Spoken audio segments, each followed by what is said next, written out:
Friends, I welcome all of you to Vishnu classes. आज हम जो है सबसे पहले असेसमेंट के बारे में जानेंगे और फिर कल जो है हम असेसमेंट फॉर लर्निंग और असेसमेंट ऑफ लर्निंग के बारे में जानेंगे। सो असेसमेंट होता क्या है? हम कहते हैं ना कि हम बच्चे को असेस कर रहे हैं या टीचर ने हमें असेस किया है, तो वो क्या है? असेसमेंट जो है एक तरह का कॉन्टीन्यूस प्रोसेस है या हम कह सकते हैं ऑन गोइंग प्रोसेस है। मीन्स कि ये निरंतर या लगातार चलता रहता है, क्योंकि इसका मेन मतलब होता है कि हमने असेस क्या करना है कि बच्चे को कितना आ चुका है, कितनी बच्चे को नॉलेज है और उसके अकॉर्डिंग जो है बच्चा कैसे और इम्प्रूव करे अगर उसे करना है। ठीक है। सो असेसमेंट क्या है? एक टूल की तरह है जिससे हम क्या कर सकते हैं, अपने अंडरस्टैंडिंग को इम्प्रूव भी कर सकते हैं और स्टूडेंट की जो लर्निंग है वो इम्प्रूव हो सकती है। ठीक है। ये सिर्फ ये नहीं है कि एक तरह से डाटा हमने कलेक्ट कर लिया।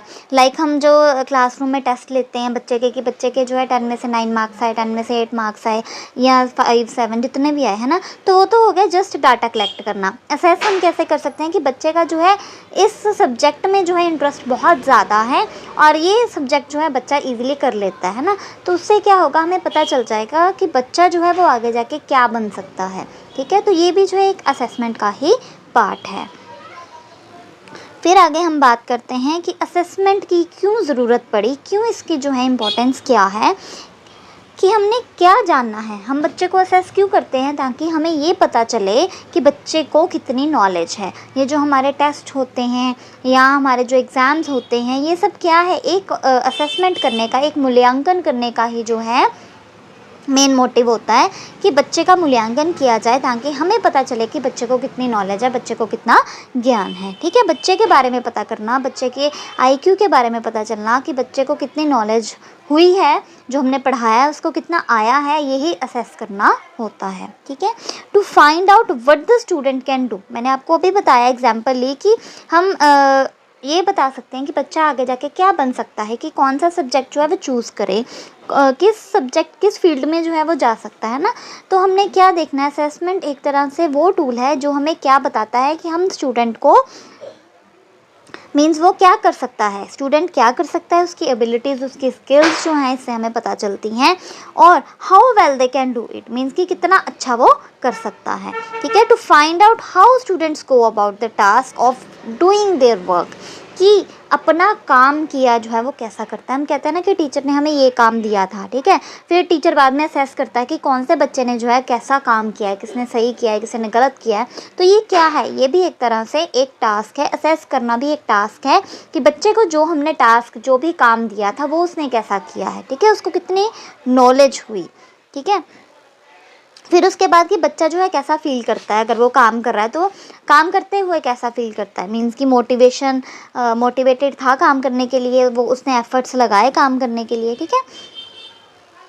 ये जो है मेन असेसमेंट में आता है। फिर हम बात करते हैं कि what is student assessment for. Assessment for क्या है कि ये एक तरह से हमें क्या करता है, डिज़ाइन करता है, मॉडिफाई करता है, मीन्स कि जो भी हमें स्किल्स हैं उसको आगे जाके जो है और चेंज करता है, इम्प्रूव करता है, ताकि हम जो है अपनी परफॉर्मेंस को बेटर कर सकें, स्टूडेंट जो है वो अपनी लाइफ में सक्सेसफुल हो सके, अपनी लर्निंग को प्रमोट करने के लिए, अपनी लर्निंग को जो है बढ़ाने के लिए। और आगे हम क्यों पढ़ते हैं, ताकि हम जो है नॉलेज गेन कर सकें, है ना, ताकि हम अपनी लाइफ में जो है सक्सेसफुल हो सकें और जो है हम अपने पैरों पे जो है खड़ा हो सकें और अपनी आजीविका को कमा सकें, इसीलिए पढ़ते हैं ना। तो इसी तरीके से ये एक तरह से हमारी लर्निंग को प्रमोट करता है और स्टूडेंट को जो है अपनी लाइफ में सक्सेसफुल बनाता है। ठीक है। और ये क्या करता है कि स्टूडेंट को जो भी उसकी एबिलिटीज़ हैं उससे जो है जानू करवाता है कि क्या क्या वो कर सकता है, और उसकी लर्निंग को और प्रमोट करता है ताकि बच्चा जो है वो ईज़िली काम कर पाए।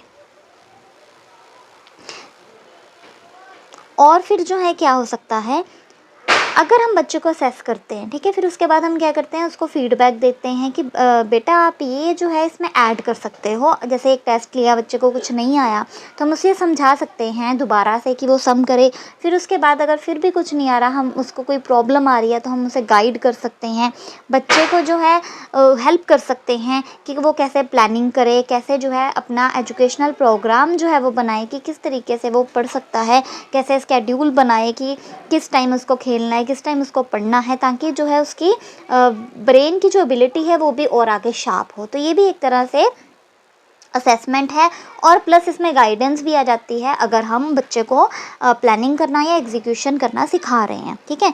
फिर उसके बाद ये जो है हमें क्या प्रोवाइड करता है, इम्प्रूव्ड फीडबैक, ठीक है। हमें फीडबैक प्रोवाइड करता है कि अगर हम कहते हैं कि टीचर ने असेस किया, किस तरीके से असेस किया, टीचर ने टेस्ट लिया था, टेस्ट लिया टीचर ने अगर, तो टेस्ट में जो कितने मार्क्स आए बच्चे के, तो वो भी क्या एक तरह से फीडबैक प्रोवाइड करता है। और हमारी फैकल्टी जो है, फैकल्टी कैसे काम कर रही है, मीन्स कि टीचर्स जो हैं वो कैसे काम कर रहे हैं, उसको भी सपोर्ट करता है। हमें पता चल ज़्यादा टीचर काम करेंगे आगे जो है स्टूडेंट्स जो हैं वो और ज़्यादा समझेंगे, क्योंकि असेस करना जो है वो टीचर का मेन काम है। इसमें जब टीचर जो है वो असेस करेगा, स्टूडेंट जो है और ज़्यादा लर्न करेगा। हम अगर बच्चे को जो है उसकी गलतियाँ बताएंगे, उससे जो है बच्चा अपनी गलती से और सीखेगा, ताकि जो है उसकी नॉलेज को इम्प्रूव किया जा सके। तो ये भी जो है एक असेसमेंट का ही पार्ट है। अगर हम बात करें कि असेसमेंट के क्या क्या फंक्शन है, तो सबसे पहला डायग्नोस्टिक का मतलब क्या होता है कि हमें पता करना है कि बच्चा जो है वो क्या करना चाहता है, बच्चे की क्या ज़रूरतें हैं, ठीक है। हम अगर बच्चे को ये सब पढ़ाते हैं, 6th का सिलेबस अलग है, 7th का सिलेबस अलग है, तो वो जो उसकी एज के अकॉर्डिंग है, कितना जो है वो ग्रैस्प कर सकता है, उसकी नॉलेज उसको कितनी आ सकती है, उसके अकॉर्डिंग है। तो सबसे पहले डायग्नोस करना है कि tell us what the student needs to learn, कि इस एज लेवल पे या वैसे जो है बच्चा क्या याद करने की या क्या जो है समझने की कोशिश कर रहा है, क्या ज़रूरत है उसको, ठीक है। फिर है फॉर्मेटिव असेसमेंट क्या होती है, एक होती है फॉर्मेटिव असेसमेंट, एक होती है समेटिव। फॉर्मेटिव असेसमेंट क्या होती है, जैसे कि हम एग्जाम्पल ले सकते हैं, मैंने आपको आज ये समझाया और कल मैंने टेस्ट रख दिया, या मैंने आज समझाया था 2-3 दिन बाद टेस्ट रख दिया, या हफ्ते में रख दिया टेस्ट, है ना।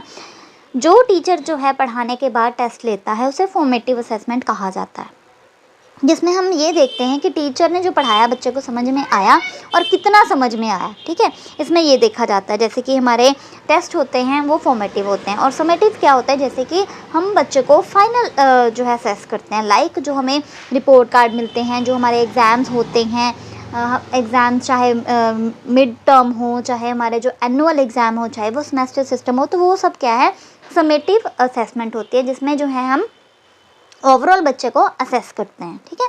सम करते हैं कि बच्चे को जो है कितना समझ में आया, ठीक है। फिर हम बात करते हैं कि क्या क्या असेस करना होता है, कि स्टूडेंट के मेन कैरेक्टरिस्टिक्स असेस करने होते हैं कि बच्चा जो है कितना एबल है।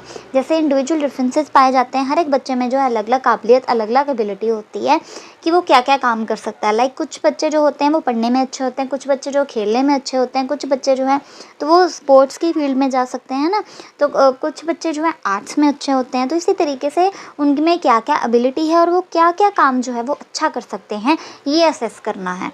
फिर हमने क्या असेस करना है, लर्निंग स्टाइल, कि टीचर जो है वो किस मेथड से समझाए कि बच्चे को समझ में आए।